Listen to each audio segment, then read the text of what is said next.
Well, good afternoon, good people and Eagle fans. Mark Holmes here, and as always, I want to say thank you all for watching, commenting, subscribing, and being part of the Joe Boo Sports Report. Without you guys, as well as you ladies, you know that this literally does not work. Hope everybody's having a great day.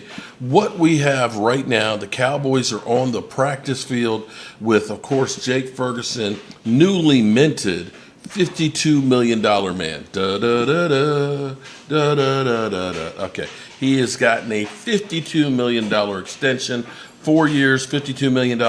If you do math, that is averaging $13 million a year, seventh highest paid tight end in the NFL. Micah Parsons, not so much. Micah Parsons is on the sidelines with his new best buddy, Diggs. Him and Diggs, well, they're out there working. Now, Diggs, of course, is unable. He's on the PUP list because he can't perform just yet and recovering. Also in a dispute over money, funny money, where he was actually fined $550,000 for not working out with the training staff of the Cowboys. Micah Parsons, on the other hand, is like Scary Terry, where he's got some back tightness and he is not working out as we speak right now. He is on the sidelines without any pads whatsoever.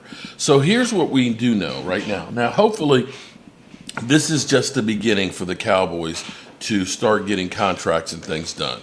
But we have quite a few players, and I can't wait to see on Over the Cap or Sports Track when they actually have the calculations for Jake Ferguson's contract. He was a $3.5 million hit for this year. I want to see if that number actually changes. Do they go ahead and say we're going to put some of that money on his contract on this year to make it easier down the road, or if they go ahead and just say that we're going to keep that number dirt cheap. With Micah Parsons, he has a hard number of $24 million right now that would be reduced, giving them more cap space. And here's where you have to start looking at this from the standpoint of the players. We have players in here that will definitely need to get done. Here's the one. This is the list. Micah Parsons, of course, which we know he'll get paid this year. I don't think they're going to make him play on the fifth-year option and then franchise tag him. I just don't. Tyler Smith, of course, this is a good year to go ahead and get him paid before he gets into his fifth-year contract. We know that the franchise tag for interior offensive linemen is 23 this year, goes up to 26.5 next year, and we're already seeing guys that are getting paid in the mid-20s right now on the offensive line. That number's going to go up. Deron Bland, I can understand them maybe waiting on Deron Bland because Deron Bland had that great second season where, talking about more pick sixes than anybody else. But last year was a year where he was injured, and you have to say, okay, which Deron Bland am I getting? I could actually see them saying, this is one, maybe we'll wait. We don't want to be in a situation like we are with Diggs right now. And we have George Pickens, which is a wild card. Now, George Pickens, here's the problem. We know that wide receiver money is going through the roof right now. We already, with Jamar Chase at $40.75 million. If George Pickens, who right now is of the mindset that I got to be perfect, I got to make sure there's no waves whatsoever, and that I got to play well. And thus far, he's been exactly that. If he ends up with, let's say, 1,100 yards and a great season, the amount of money he will command out there will be huge. Now, maybe he says to the Cowboys, I'll do a team-friendly deal with you because you guys believed in me and you traded, and I'm really happy.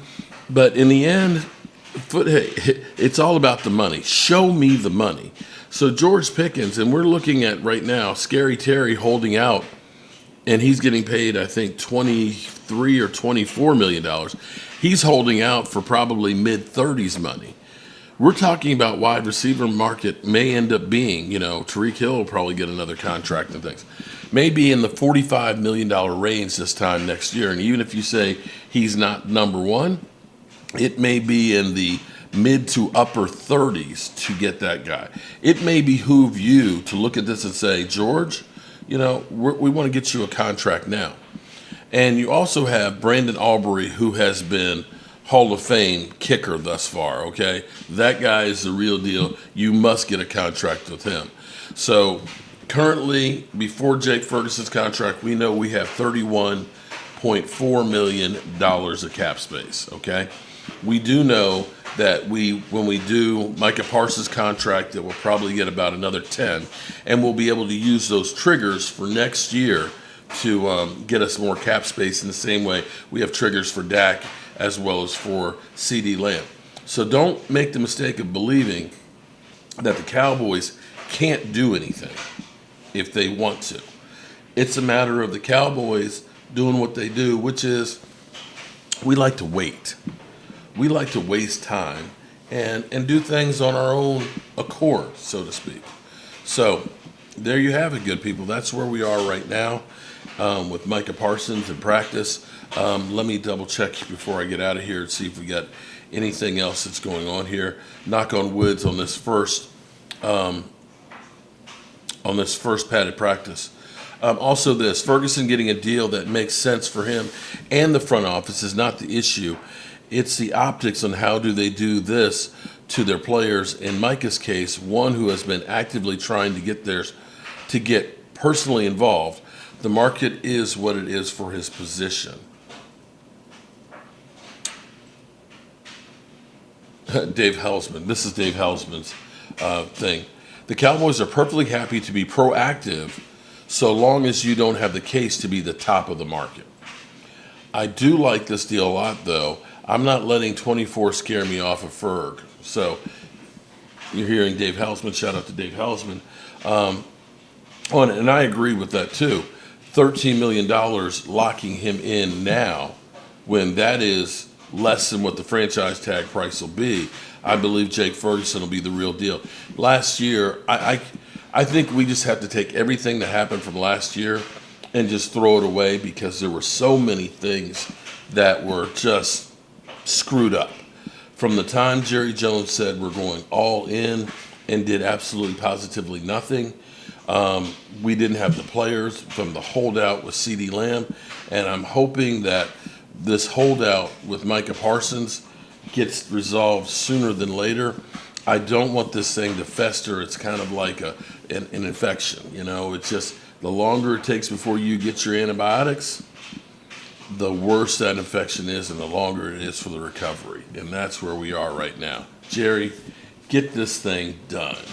Alrighty, good people, don't forget that in an hour and 45 minutes, we will have our live stream. Call in one if you're our channel member. Be sure to check the, and it's already up right now. Be sure to check the community tab because the link is there. I want to hear from you guys, your thoughts and everything that is the Dallas Cowboys. Right now, though, I got to get out of here. Can't stand it anymore. I've got to get out of here. I've got to get out of here. Calm down. Get a hold of yourself. Stewardess, please let me handle this. I've got to get Calm down. Now get back to your seat. I'll take care of this. Calm down. Calm down. Get a hold of yourself. Doctor, you're wanted on the phone. Everything's gonna be all right. Please. Sister, please, I'll handle this. Yourself.